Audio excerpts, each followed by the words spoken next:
ស្ដាប់ live របស់ម៉ែរួយពីម្សិលមិញគឺម៉ែរួយនិយាយថាមានដោយសារការមโนចាមានដោយសារការមโนស្ដាប់ហើយជក់ចិត្តមែនតើបងប្អូនអញ្ចឹងបងប្អូនចង់ដឹងថាមានដោយសារការមโนយ៉ាងម៉េចខ្លះអញ្ចឹងបងប្អូនទៅរៀនទាំងអស់គ្នាណាមានដោយសារការមโน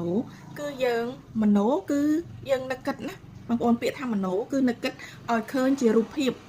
អ្វីដែលបងប្អូនចង់បានអ្វីដែលជាគោលដៅអ្វីដែលជាគោលបំណងរបស់បងប្អូនអញ្ចឹងបងប្អូនគិតឲ្យឃើញចេញជារូបភាពឧទាហរណ៍ថាបងប្អូនចង់បានឡានមួយអញ្ចឹងឡាននឹងពណ៌អីម៉ាកអីតម្លៃប្រមាណហើយគេលក់នៅកន្លែងណាហើយបងប្អូនត្រូវតែមโนឲ្យឃើញរូបភាពឡានហ្នឹងឡានពណ៌ក្រហមម៉ាកអីម៉ាកអីគេតាមតែបងប្អូនត្រូវការគឺបងប្អូនមโนបងប្អូនឃើញរូបភាពហ្នឹងឲ្យបានអានោះគេហៅថាការមโนចាការមโนនេះបងប្អូនកុំធ្វើយូរធ្វើតែមួយផ្លែតអាចថា17វិនាទីអាចថា34វិនាទីឬក៏50វិនាទីអីបានហើយបងប្អូនចេញមកវិញមកនេះគេហៅថាការមโนគឺការស្រមៃឃើញរូបភាព imagination ឲ្យឃើញរូបភាពអ្វីដែលអ្នកចង់បានអ្វីដែលជាគោលបំណងរបស់អ្នក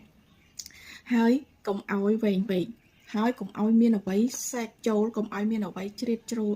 ចូលពេលដែលយើងកំពុងតែធ្វើការស្មុគស្មាញនឹងអសោះនេះគឺជាការមโนអញ្ចឹងបងប្អូនសាករៀនធ្វើទាំងអស់គ្នាណានេះជាវិធីផ្លូវកាត់នៃជីវិតអញ្ចឹងបងប្អូនសាករៀនធ្វើទាំងអស់គ្នាអូខេ